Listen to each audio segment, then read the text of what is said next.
నిజామాబాద్లో జాతీయ పసుపు బోర్డు కార్యాలయం ప్రారంభానికి సంబంధించి ఏర్పాట్లు జరుగుతున్నాయి. వినాయక్ నగర్లోని నిజామాబాద్ రూరల్ ఎమ్మెల్యే క్యాంపు భవనంలో తాత్కాలికంగా కార్యాలయం ఏర్పాటు చేశారు. రేపు మధ్యాహ్నం కేంద్ర హోంశాఖ మంత్రి అమిత్ షా ప్రారంభించనున్నారు. అనంతరం పాలిటెక్నిక్ కళాశాల మైదానంలో జరిగే రైతు సమ్మేళనంలో పాల్గొంటారు. అమిత్ షా పర్యటనకు భారీ ఏర్పాట్లు చేస్తున్నట్లు జాతీయ పసుపు బోర్డు చైర్మన్ పల్లె గంగారెడ్డి తెలిపారు. బోర్డు ఏర్పాటు వల్ల నిజామాబాద్ ప్రాంతానికి జాతీయ స్థాయిలో గుర్తింపు వచ్చిందంటున్న పల్లె గంగారెడ్డితో మా ప్రతినిధి శ్రీపతి ఫేస్ టు ఫేస్. కేంద్ర హోంశాఖ మంత్రి అమిత్ షా పర్యటనకు నిజామాబాద్ నగరం ముస్తాబవుతోంది.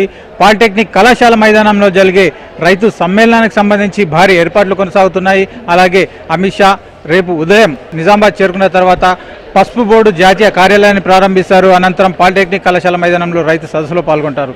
అమిత్ షా పర్యటనకు సంబంధించి మనతో మాట్లాడడానికి జాతీయ పసుపు బోర్డు చైర్మన్ పల్లె గంగారెడ్డి ఉన్నారు. సార్ చెప్పండి, రేపు అమిత్ షా పర్యటన ఎలా ఉండబోతోంది?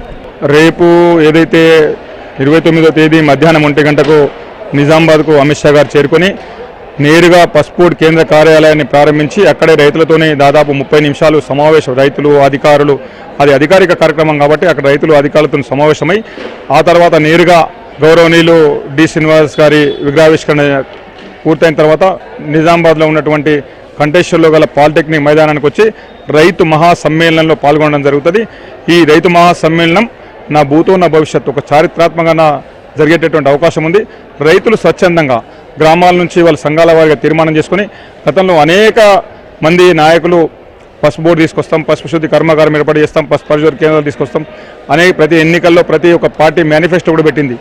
ఏ ఒక్క పార్టీ కూడా దాన్ని తీసుకురాలేదు, నెరవేర్చలేదు. 2019లో మా భారతీయ జనతా పార్టీ అభ్యర్థిగా పోటీ చేసినటువంటి ధర్మపురి అరవింద్ గారు నాకు ఎన్నికల్లో అవకాశం ఇస్తే నేను పసుపు బోర్డు తీసుకొస్తానని చెప్పేసి ఎవరు బాండ్ రాసి ఇవ్వలేదు. ఏ రైతు సంఘం కానీ, ఏ రైతులు కానీ, ఏ రైతు నాయకులు కానీ కూర్చోబెట్టి ఆయన బాండ్ రాసి ఇవ్వలేదు. ఆయనకు ఈ ప్రాంత రైతుల కష్టాలు తెలిసి ఇంతమంది 178 మంది రైతులు నామినేషన్ చేసిండ్రు, వీళ్ళకి ఎంత ఇబ్బంది ఉంటే, ఎన్ని బాధలు ఉంటే ఈ రకంగా చేస్తారనేటువంటి ఆలోచనతో ఆయన తప్పకుండా నేను ఒక బాండ్ పేపర్ రాసిచ్చి కేంద్రం పైన ఒత్తిడి తీసుకొచ్చి దీన్ని సాధిస్తాన సంకల్పంతోనే ఆ బాండ్ రాసిచ్చిన తర్వాత ఆయన అమిత్ షా గారు వచ్చినప్పుడు, గతంలో అమిత్ షా గారు వచ్చిన సందర్భంగా చెప్పిండు ఆయన పసుపు బోర్డు గురించి కేంద్రంలో ఉన్నటువంటి మంత్రులందరితో కూడా కొట్లాట పెట్టుకున్నాడు. ఆ రకంగా కొట్లాడబెట్టి పసుపు బోర్డు సాధించిన విషయం కూడా ప్రత్యక్షంగా చెప్పడం జరిగింది. అయితే ఇప్పుడు పసుపు బోర్డు కార్యాలయం తాత్కాలిక బిల్డింగ్లో కొనసాగుతోంది. దీనికి భవిష్యత్తు కార్యక్రమం ఎలా ఉండబోతుంది? అంటే పర్మనెంట్ బిల్డింగ్ స్ట్రక్చర్ కానీ పసుపు బోర్డుకు సంబంధించిన కానీ కార్యకలాపాలు ఎలా ఉండబోతున్నాయి? మొన్ననే పసుపు బోర్డు కార్యాలయం కోసము రాష్ట్ర ప్రభుత్వం మాకు బిల్డింగ్ ఇవ్వడం జరిగింది. ఆ బిల్డింగ్ ఇచ్చినందుకు రాష్ట్ర ప్రభుత్వానికి కూడా మేము కృతజ్ఞతలు, ధన్యవాదాలు తెలియజేయడం జరిగింది.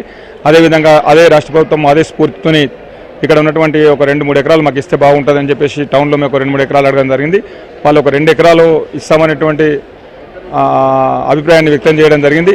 వాళ్ళు ఆ ఫైల్ మూవ్ చేస్తే వెంటనే మాకు ల్యాండ్ అలర్ట్ చేస్తే కేంద్ర ప్రభుత్వం ఇక్కడ బిల్డింగ్ కట్టేయడానికి సిద్ధంగా ఉంది. బోర్డు బిల్డింగ్ కట్టుకోవడానికి మేము సిద్ధంగా ఉన్నాం. రాష్ట్ర ప్రభుత్వానికి సంబంధించి ప్రతినిధులు హాజరయ్యే అవకాశం ఉందా రేపటి కార్యక్రమంలో?